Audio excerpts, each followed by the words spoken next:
Amida bracha numéro 11, le rétablissement de la justice. Hashiva shoftenu kevarishona. Rétablis nos juges comme avant.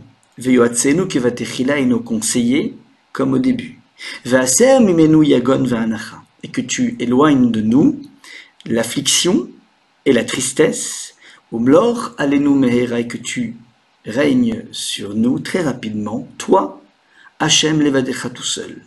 Bechesed, avec bonté, ou berachamim, avec miséricorde, betzedek, avec justice, ou bemishpat, et avec, betzedek, avec droiture, ou bemishpat, avec justice. Baruchat Hachem, melech ou tzedek ou mishpat, tu es source de bénédiction à Hachem, melech, qui est un roi, qui aime tzedaka ou mishpat, qui aime l'équité et la justice. Voilà donc la traduction de cette bracha, numéro 11, et dont la filiation avec la bracha précédente est évidente.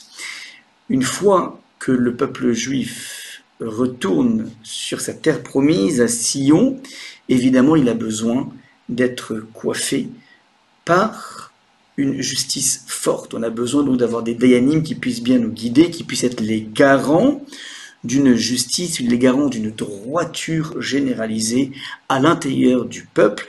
Voilà dans cette filiation. Et inversement, une des raisons qui a poussé le peuple juif à l'exil, c'est justement la mauvaise pratique de la justice lorsque certains juges pouvaient être corrompus. À partir du moment où le pilier de la vérité est entamé, d'une certaine façon, ça crée une dislocation à l'intérieur du peuple juif qui va être en prise à l'assaut des nations qui vont prendre le temple, qui vont nous mettre en déportation et qui fait que nous avons été à ce point éparpillés à travers les nations. Donc voilà un petit peu cette double filiation avec la bracha qui précède. Ça c'est donc le point au niveau de la filiation. Deuxième point important, nous sommes à bracha numéro 11 et les maîtres font la remarque suivante, le Gaon de Vilna. 11, c'est 5 plus 6, et 5, ça évoque évidemment les 5 livres de la Torah, et 6, les 6 ordres de la Mishnah. Et il y a donc ici cette précision très importante: pour être un juge, encore faut-il être imbibé des 5 lettres de la Torah, c'est-à-dire la Torah écrite, et évidemment des 6 ordres de la Mishnah, qui est la Torah orale. Ça demande donc une maîtrise absolument gigantesque, en profondeur et en étendue. Voilà un petit peu ce qui est de l'ordre des conditions pour être un dayan, pour être un juge suprême. Alors, rapidement, l'analyse détaillée, donc, un shiva shoftenu kevarishona. Ramène-nous des juges, kevarishona, comme au début. Qu'est-ce qu'on entend par ce kevarishona? Il est évident qu'en fait, on fait référence ici à la structure de la justice telle qu'elle était à l'époque de Moshe, de Aaron, mais aussi du grand Sanhédrin, qui était composé de 71 dayanim et qui permettait de pouvoir gérer toutes les affaires sociales, les affaires politiques. La spiritualité du peuple était dépendante de cette justice colossale, et donc on demande à Akadosh Baruch Hu de nous ramener dans cet état extraordinaire dans lequel on pouvait se sentir porté, sécurisé par une très bonne justice. Le point important aussi à préciser, lorsqu'on dit Hashiva shoftenu kevarishona, c'est pas simplement un retour à une époque, mais c'est aussi quelque chose de même personnel, être capable d'être son propre juge. Et là nous retrouvons cette idée absolument magnifique qui se trouve dans la Gemara de Nida, page 30, qui dit que lorsque nous étions dans l'embryon de notre maman, alors il y avait un ange qui nous a appris toute la Torah, on avait une connaissance parfaite de tout le monde spirituel. Cette connaissance s'est estompée à la naissance, mais d'une certaine façon nous avons été structurés. Et lorsque nous disons Kevatechila, donc Kebarishona, comme au début, Vioatsenu et les conseillers Kevatechila, comme au tout début, on évoque aussi ce stade prénatal dans lequel la vie était claire, le monde spirituel était facile d'accès, et nous avions cette lucidité extraordinaire. Donc on a cette forme de nostalgie du temps prénatal par rapport à la clarté d'esprit, l'authenticité de la démarche. Donc ça, c'est un petit peu ce qu'on évoque ici.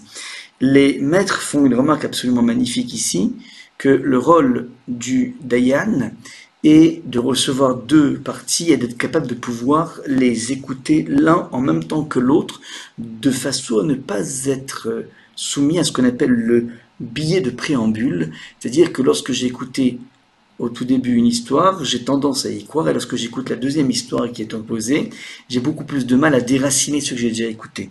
Et donc il y avait une dextérité assez particulière des juges d'être capable de pouvoir récupérer les plaintes au même moment pour éviter d'avoir ce biais ce billet de préambule, pardon.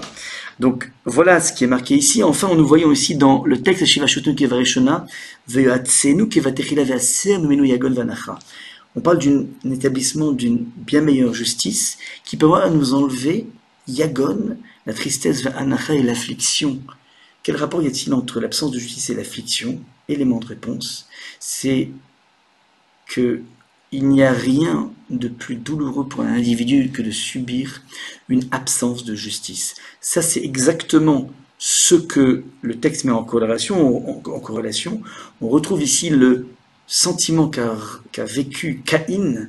Caïn qui a senti une profonde injustice d'avoir été celui qui a initié la notion de korban, de sacrifice, mais étant donné qu'il n'a pas mis le paquet dans le sacrifice, alors le korban qui a été agréé, le sacrifice agréé, va être celui de son frère Hevel qui n'a fait qu'être un imitateur.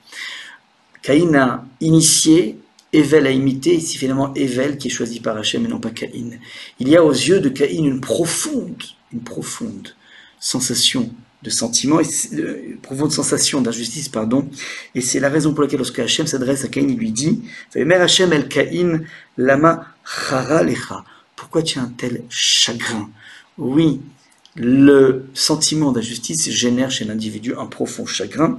Voilà donc un petit peu ce point, et enfin on finit la bracha en disant « Umelor alenu me'era atachem levadra » qu'il n'y ait que toi qui puisse régner sur nous. Ça veut dire que nous avons ce lien tout à fait privilégié avec Hachem à partir du moment où nous avons établi une justice qui en vaut la peine. Ça, c'est donc le point essentiel par rapport à cette bracha. Nous finissons par Baruch Hashem Belech Ohev Tzedek Mishpat Hashem l'équité et la justice. Ça prouve à quel point nous devons faire un travail particulier pour travailler dans le sens de la vérité, dans le sens de l'authenticité, car nous avons chaque instant, si nous ne sommes pas d'Aïn, mais nous sommes au moins juges de chacune des situations de notre vie. Voilà un petit peu ce que l'on peut attraper dans cette bracha.